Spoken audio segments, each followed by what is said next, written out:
Hey, I'm Marina. I quit my job in the pandemic to travel the world. So this podcast is a mixture of my inner thoughts as a solo female traveler and interviews I have with inspiring people I meet on the road. Hey my friend, welcome back to the On the Roadcast. As I said in the beginning of the first episodes, this podcast is not just about interviewing people I meet on the road, but also about what is really happening on the road, what I'm processing, my thoughts, everything. So this is actually about how Egypt changed me, and I'm just now that I left Egypt beginning to realize how much that actually was. But before we dive into that, just giving you a quick introduction what actually happened. So I flew to Egypt about 4 weeks ago because my flatmate back when I was studying, El Hassan, was about to get married. And I was pretty excited when he invited me.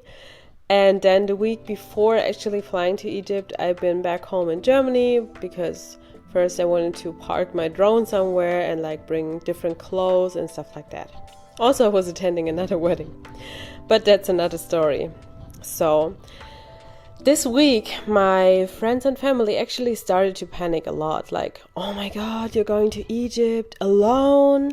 It's so dangerous and they're gonna touch you because you're a European woman and I don't know, you have to dress accordingly because otherwise they feel offended and probably someone wants to get you married and be his fourth wife and all those stories, a lot of them. So I actually started to get panicked a bit, even though I wasn't before. And I was texting my friend and telling him what can I bring to wear and everything. And he actually told me to slow down. It's not that bad as everybody tells me to. But yeah, and I wasn't just going to Egypt to attend a wedding. I actually planned to stay there for 3 weeks. And besides the wedding, I was invited to join a bachelor's trip with 11 dudes. Which until today, I'm asking myself, why did I even did that without even thinking about it? And also should join the wedding of 150 people. And then I plan to maybe go to Dahab to go diving. So that was actually the only thing planned before stepping into that flight, into that plane. So yeah, I arrived in Egypt and I was welcomed by my friend, and he also invited 2 other friends over, so I was not overwhelmed when we next day going to Elgona to be at the bachelor's trip. And those 2 people were already such kind souls, and I was already feeling really welcomed. But next day it got even more. Those group of people is probably the best group I've ever met in my life, and that is not to overdo it, but for real, such a big group of love, openness, they show their love for each other really openly. They all know that their own flaws, they know the flaws other people have, everybody has them, and they just accept them. They are so reflective, and just everybody can be whoever they want to be. And I never experienced that in my life before, never in my life. So it was a beautiful welcome. I felt as part of the group really, really fast, even though I was still a bit scared in the beginning. But they welcomed me so nicely. They actually talked English all the time, even when I was not part of the conversation and they were just in the same room, they talked English. So I never feel I was not in the group. So yeah, just this setting was lovely. Then actually we had a lot of music jam sessions. They brought guitars. They were playing music all the time and everybody just tuned in, whether they could sing or not. I mean, I cannot sing, but in the end I actually joined singing as well because it was just such a beautiful experience. And actually there was this one moment when they performed a song called Habibi by Tamino, and I don't know why, it was like we were sitting outside, the moon was shining, stars, everything. They started performing and everybody fell into deep silence. Everybody was listening to this performance and it was truly magical. I cannot really explain what it did, but it did a lot. And the craziest thing was everybody felt the same. Like afterwards we were like, did somebody record this? And nobody did, because everybody was so connected and like couldn't do anything else but listening to this performance. So that was amazing. And this song kind of became our song. It definitely became my song for Egypt, but it became like the song for all of us during this trip, like those weeks. And yeah, besides that, I was also having my first Reiki session ever. I don't know if you ever heard of that, but it's like kind of a meditation that focuses on like energy flowing. And I was talking to one of the guys about that, like Amma Kandil, big love for you. And he actually did a Reiki session with me under the full moonlight. Like energy was there definitely. And it's a lot about like meditating, relaxing, but also like putting your hands on different parts of your body. And this experience was magic for me. Like I think he started putting his hands on my head. I felt a huge energy flow. Like I never experienced that before. Felt a huge energy flow and actually felt like he had his hands on my head all the time.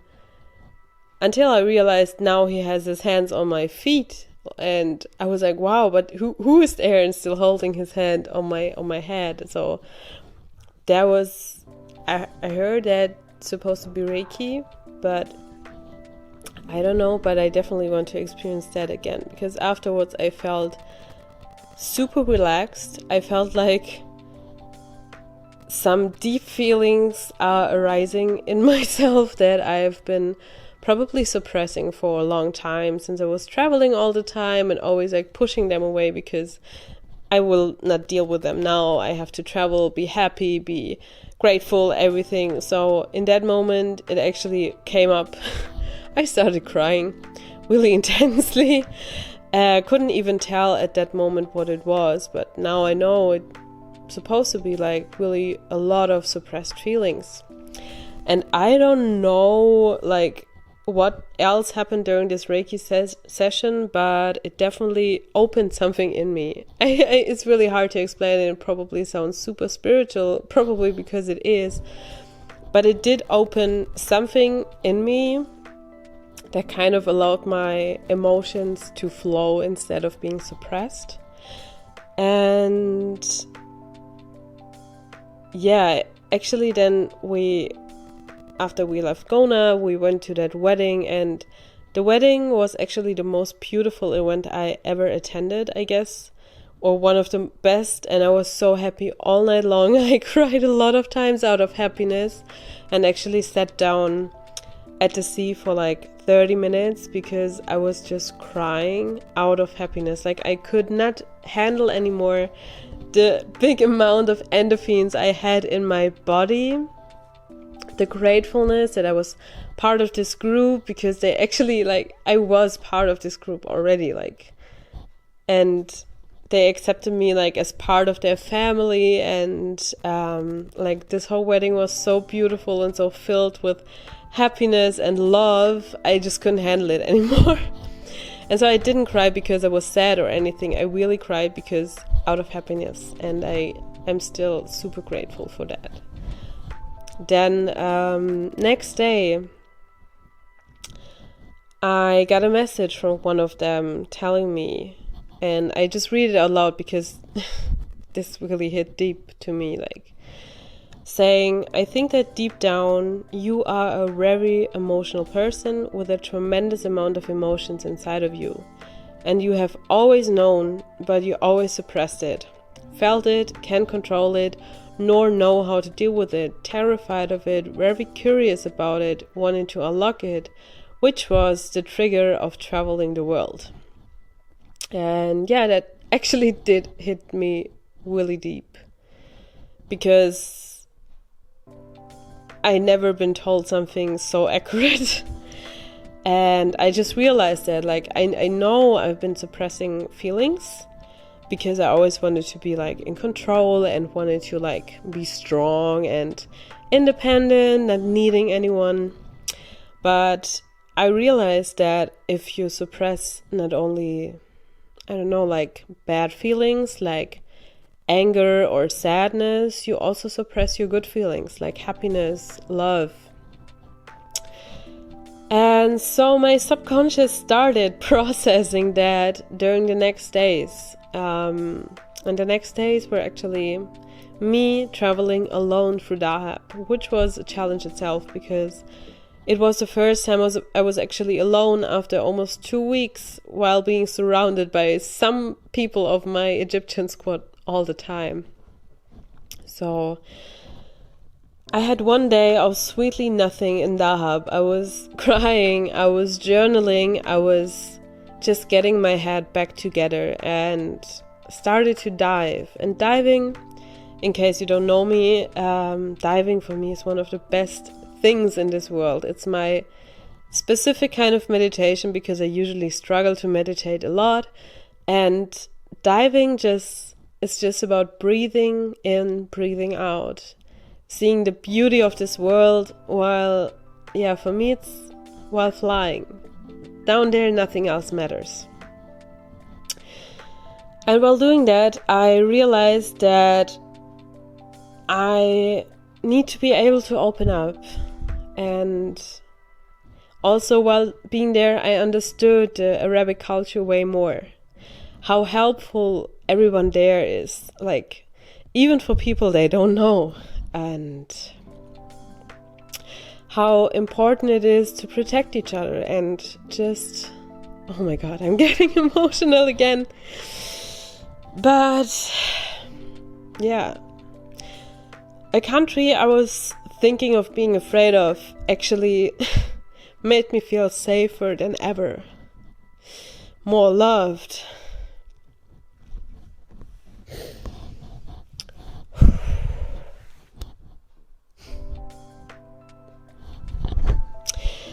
Wow, I did not expect that to be that emotional again. But well, Egypt has magic over me, definitely. But yeah, my last night in Dahab came. I had a beautiful week there. And I was really sad to leave, because another peak of my happiness came to an end. And then sometimes I have this of a lot of thoughts that just have to be written down. And that's what I did that night, and I would like to share that with you, because I think it kind of describes everything I experienced it in a really good way. So, in Egypt, I made a decision. I made the decision to no longer suppress every little feeling in me, like I did most of my life. I made the decision to go in with my emotions, all of them. Why? Because I never felt so loved before in my life. Never so welcome to be the truest version of myself.